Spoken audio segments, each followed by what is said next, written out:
Pessoal, eu trabalho instalando o sistema solar fotovoltaico, a famosa placa solar. Já ajudei mais de 8.000 pessoas a se qualificarem para também trabalhar instalando energia solar. Na descrição desse vídeo aqui embaixo eu vou deixar um link com mais informações para você que também deseja trabalhar com energia solar. Olá, eu sou Alex Lima. Quero primeiramente agradecer você que tem recebido regularmente aí algumas aulas mostrando um pouco do nosso curso de conserto de inversores de tensão e também montagem de inversores de tensão, porque o nosso curso ele abrange tanto a manutenção como também eu tenho alguns módulos que ensinam você a construir o seu próprio inversor, lógico. Mas o interesse da maioria é estar aprendendo a consertar os inversores.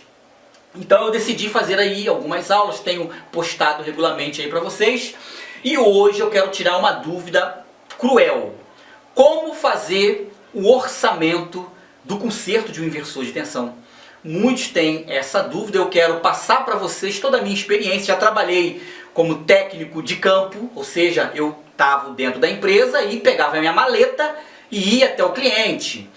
E dali eu ficava andando na cidade. Já trabalhei como técnico residente, ou seja, lá mesmo no cliente eu já ficava lá, eu ia direto de casa para o cliente, ficava lá hospedado já consertando no cliente. Já fui técnico de laboratório, ficava dentro de um laboratório reparando e já fui instrutor também, né? Então, sei muito bem como aplicar, como fazer o orçamento. Cada tipo de serviço vai ser feito um tipo de orçamento, certo? No caso específico dos inversores, é muito parecido com os computadores, né? Você leva o seu computador numa assistência técnica para ser consertado, o seu notebook, é muito parecido com o celular, muito parecido com equipamentos aí, televisão e etc, tá?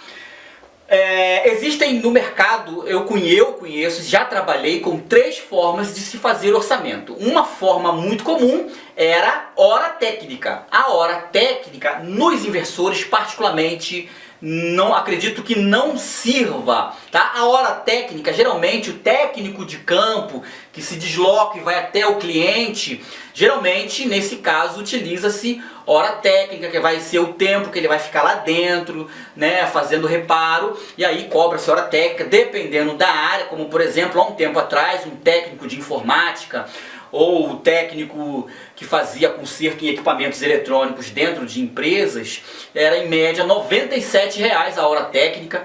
Em média, isso depende muito do que está se fazendo, certo? Mas nesse caso aqui, não é recomendado usar hora técnica, porque às vezes você fica uma semana para consertar um equipamento, para descobrir o defeito de um equipamento. Às vezes você leva tempo. Se você fosse cobrar hora técnica, você ia cobrar um absurdo, né? Então nesse caso a hora técnica não se aplica. Então aí vem duas coisas ou duas formas que pode ser aplicado, que é você cobrar o dobro do material que você gastou. Vamos supor, eu fiz um conserto, gastei aqui com transistores, diodos e somando tudo eu gastei R$ 50. Então eu vou cobrar do cliente R$ 100, R$ 50 para cobrir o componente, o material, e R$ 50 foi o valor da minha mão de obra. Dá para ser aplicado também nos inversores de tensão. E uma outra forma é a porcentagem do valor do equipamento, que pode variar de 10 a 20% do valor do equipamento. Eu particularmente uso as duas formas, ou 100% em cima do material, ou porcentagem do valor do equipamento. E como que você aplica uma dessas duas situações? Vou explicar para vocês. Por exemplo, eu tenho aqui 3 tipos de inversores. Esse daqui, ok? Que é um inversor de onda modificada. Tá aqui pequenininho. Tenho esse Xantrex e tenho esse pequenininho aqui. Tenho 3 equipamentos que vai representar as 3 classes. Vamos classificar, vamos separar os inversores por 3 classes. Inversor muito barato, que custou R$ 100. Inversor com um preço razoável, que custou em média R$ 700. Ok? Inversor muito caro, que custou R$7.000, esse Chantrex. Isso aqui é um Chantrex, isso aqui, sei lá, um LeBoys, e tem um outro aqui de uma marca que eu não conheço. Eu acho que é o Up, né? Então tem esses três, um muito barato, um razoável e um muito caro.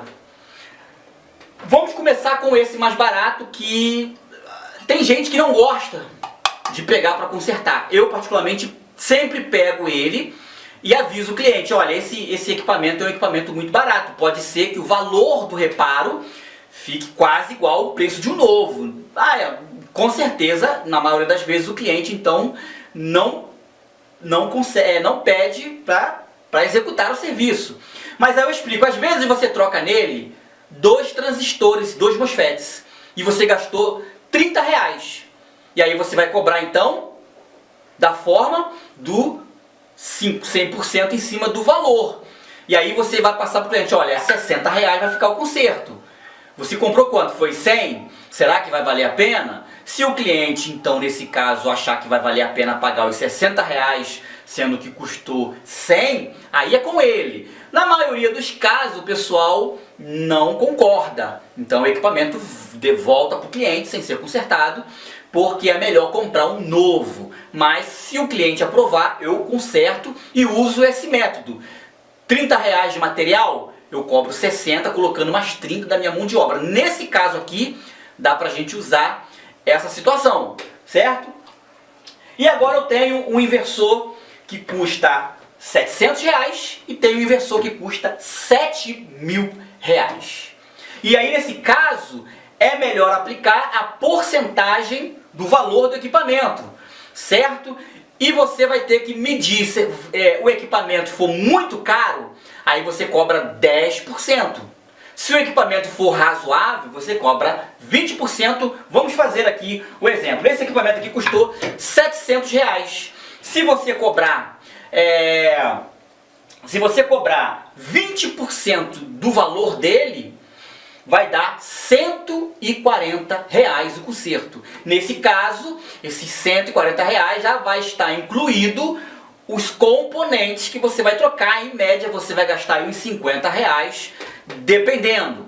Vai ter situação que vai ser um estrago muito maior, vai ter uma quantidade maior de componentes, e nesse caso vai ser melhor você então cobrar baseado na porcentagem em cima dos componentes, do material, e não do valor do equipamento, tá? Se você gastou aqui R$100 de componentes, então você iria ficar só com 40. Nesse caso, cobrar 20% do valor do equipamento não é legal. Então você iria cobrar R$200 pelo conserto, porque você gastou 100 de material e usou e cobrou mais 100 pela sua mão de obra, tá? Então você tem que ter essa flexibilidade de perceber. O conserto foi só troca de 2 MOSFETs, você gastou R$40, então vai sobrar para você R$100 se você cobrasse 20% do valor do equipamento, né? 20% de 700 vai dar em média R$140, tá? Gastou 40 com componentes, em média, sobrou 100. Mas se você gastou R$100 de material, vai sobrar 40, então é melhor cobrar a porcentagem, né? 100% em cima do material. Deu para entender? Nesse caso aqui, quando o equipamento é muito caro, custa R$7.000 na Americanas.com, um Chantrex. Se você cobrar 20%, você vai ficar um valor muito alto da mão de obra, do conserto disso. 20% de R$7.000 vai dar R$1.400.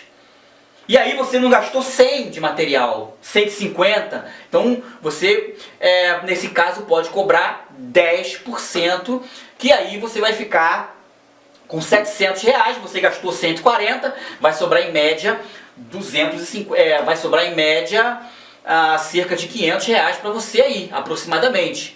Legal? Essas são algumas formas que eu utilizo. Tem um amigo, né, um amigo aqui que inclusive nós vamos estar gravando aulas lá na assistência técnica dele, é uma assistência técnica exclusiva para consertar inversores de tensão. Ele tem lá mais de 200 equipamentos lá na fila, né, porque só tem ele praticamente no Rio de Janeiro com a porta aberta Legal? Então ele cobra, em média, ele calcula ganhar cerca de R$250 em cada concerto. Entenderam? Mão de obra dele é sempre em média R$250. Ele não pega equipamento pequeno. Ele só pega equipamento que custa R$1.000, R$1.200, R$3.000, R$4.000. Porque aí ele vai... Essa é a meta dele, 250 por cada equipamento. Ele diz consertar cerca de 2 inversores por dia. Então ele tem uma meta. E aí ele consegue, né? Lógico, o equipamento é um equipamento valioso. Se você gastou R$5.000 comprando um inversor e você pagar R$800 para consertar, na minha opinião, está valendo a pena, porque o seu equipamento é um equipamento valioso. Legal? Então, essa é uma outra forma, ele estipulou uma meta, mas aí ele rejeita lá equipamentos desse tipo. Às vezes ele rejeita até equipamento de R$500, ele não pega, porque ele tem uma meta, e até mesmo porque por ele ser o único na praça, acaba que ele tem essa liberdade ou essa moral de estar escolhendo, porque não tem concorrentes, né? Essa é uma realidade. Inversor de tensão, esses dias uma determinada empresa trouxe um carregamento gigante da China para vender no Brasil, porque está vendendo muito, e quem é que vai fazer manutenção disso, né? Somos nós, certo, pessoal? Então, deixo essas dicas para vocês, tá? Vocês podem fazer esse orçamento entre 10% e 20% o valor total do equipamento, 100% em cima do material que você vai gastar para consertar, ou estipular, como esse meu amigo, uma meta de valor, de ganho em cima de cada concerto, certo? Nesse caso, eu não gosto de adotar esse método, porque você tem que fazer isso, tem que rejeitar equipamento pequeno. Equipamento pequenininho, o camarada, olha, não conserta isso daí. E ele rejeita, tá? Isso é uma das formas aí. Existem outras, tá? Mas eu sinceramente não acho interessante fugir um pouco disso. Acho que é muito legal você se basear mais ou menos nisso que eu falei, beleza? Acho também muito interessante do nosso amigo de basear, estipular um valor. Ele ganha R$250 em cada concerto, tá? Eu acho muito legal. Eu principalmente não rejeito, tá? Quando eu atuo, não rejeito esses pequenininhos, até mesmo porque esses pequenininhos você fideliza aquele cliente. Isso é uma estratégia que eu ensino no curso, para aquele cliente divulgar o seu serviço para outros. Esse pequenininho que você ganhou um pouquinho, lá na frente, aquele cliente satisfeito vai indicar você para outros. São estratégias que eu também trago no nosso curso. Então, pessoal, daqui a pouco eu deixo para vocês aí mais algum vídeo mostrando um pouco do nosso curso, de inversor de tensão, que tem capacitado aí muitos aí, legal? Um forte abraço, tchau, tchau!